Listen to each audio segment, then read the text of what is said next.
ఎప్పుడు దొండకాయ ఫ్రై తిని బోర్ కొడుతుందా? అయితే ఈ వీడియోలో దొండకాయతో సింపుల్గా చేసుకునే కమ్మనైన రుచితో దొండకాయ పచ్చిమిర్చి కర్రీని చేసేద్దాం. సరికొత్తగా ఒకసారి ఇలా ట్రై చేసి చూడండి, చాలా బాగా కుదురుతుంది. అలాగే ఈ కర్రీ అన్నం చపాతీలోకి ఎంతో రుచికరంగా కమ్మగా కూడా ఉంటుంది. లేట్ చేయకుండా ప్రాసెస్ ఏంటో చూసేద్దామా? Hey guys, welcome back to my channel DD vlogs. నేను శైలజ. ఇక్కడ నేను దొండకాయ కర్రీ ప్రిపేర్ చేయడానికి 1/2 కిలో దొండకాయలను శుభ్రంగా కడిగి మొదలు చివరి కట్ చేసుకొని ఈచ్ దొండకాయను 4 చిన్న ముక్కలుగా పొడవుగా కట్ చేసుకున్నాను. మీరు కావాలి అనుకుంటే ఏదైనా మీకు ఇష్టమైన షేప్లో కట్ చేసుకోవచ్చు. కర్రీ ప్రిపేర్ చేయడానికి ముందు ఫస్ట్లీ మనం మిక్సీ జార్లో ఒక మీడియం సైజ్ ఆనియన్ని చిన్న చిన్న ముక్కలుగా కట్ చేసుకొని వేసుకొని, అదేవిధంగా 1 ఇంచు అల్లంని, 7-8 వెల్లుల్లి రెబ్బల్ని, అదేవిధంగా మన కారానికి తగినట్టుగా 10-12 పచ్చిమిరపకాయలని, కొద్దిగా కొత్తిమీరని కూడా కట్ చేసుకొని వేసుకొని ఈ మెత్తగా కాకుండా కొంచెం కచ్చా పచ్చగా గ్రైండ్ చేసుకోవాలి. తర్వాత స్టవ్ ఆన్ చేసి ప్యాన్లో కానీ కడాయిలో కానీ 3 టేబుల్ స్పూన్ల ఆయిల్ వేసుకోండి. ఆయిల్ హీట్ అయిన తర్వాత 1 టేబుల్ స్పూన్ జీలకర్ర, 2 రెమ్మల కరివేపాకు వేసుకొని ఫ్రై చేయండి. అదేవిధంగా మనం గ్రైండ్ చేసి పెట్టుకున్న పచ్చిమిర్చి పేస్ట్ని కూడా వేసుకొని ఫ్రై చేయండి. ఒక 3 to 4 మినిట్స్ ఆయిల్ సపరేట్ అయ్యేంత వరకు ఫ్రై చేయండి. 3 to 4 మినిట్స్ తర్వాత మనకు ఆయిల్ అంతా సపరేట్ అయిపోయి ఈ పచ్చిమిర్చి పేస్ట్ బాగా వేగి ఉంటుందన్నమాట.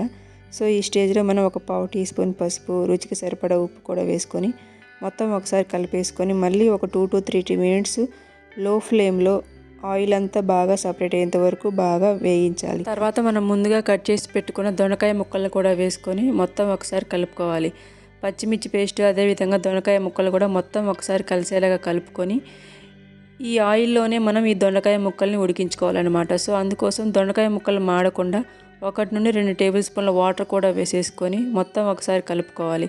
ఇలా కలుపుకున్న తర్వాత లో ఫ్లేమ్లో పెట్టేసి మధ్య మధ్యలో కలుపుకుంటూ మూత పెట్టి 5 నిమిషాలు ఉడికించుకోవాలి. ఇలా 5 నిమిషాలు ఉడికించుకున్న తర్వాత మూత తీసేసి ఒకసారి మొత్తం కలిపేసుకొని ఒక 2 టేబుల్ స్పూన్ల పెరుగు, 1 table spoon garam masala, 1 table spoon ధనియాల పొడి, అదేవిధంగా మన స్పైసీకి తగ్గట్టుగా 1 to 1.5 టేబుల్ స్పూన్ కారం కూడా వేసుకొని మొత్తం ఒకసారి కలిసేలాగా కలుపుకోవాలి. స్పైసెస్ అన్నీ మొత్తం ఒకసారి కలుపుకొని 2 మినిట్స్ అంతా బాగా ఉడికించిన తర్వాత 1 టీ గ్లాస్ వాటర్ కూడా వేసేసుకొని మొత్తం ఒకసారి కలుపుకొని మూత పెట్టుకొని లో ఫ్లేమ్లో ఒక 10 మినిట్స్ పాటు ఉడికించాలి. ఎందుకంటే మనం పెరుగు వేసుకున్నాం కదా, సో పెరుగు అనేది బ్రేక్ అవ్వకుండా ఉండాలంటే లో ఫ్లేమ్లోనే బాగా ఇది ఉడికించుకోవాలన్నమాట. సో ఇలా లో ఫ్లేమ్లో 10 మినిట్స్ ఉడికించుకున్న తర్వాత చూస్తే మనకు దొండకాయ ముక్కలు ఎంతో చక్కగా ఉడికిపోయి ఉన్నాయి కదా.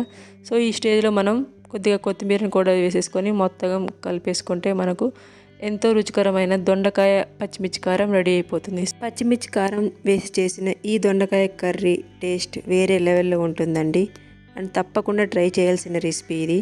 సో మీరు కూడా ఒకసారి ట్రై చేసి మీకు ఎలా వచ్చిందో నాకు కామెంట్ చేయండి. And me friends and family మెంబర్స్కి ఈ వీడియో షేర్ చేసి తప్పకుండా ట్రై చేయమని చెప్పండి. అదేవిధంగా మన ఛానల్ని ఇంకా ఎవరైనా సబ్స్క్రైబ్ చేసుకోకపోతే please do subscribe. And thank you for watching. Bye.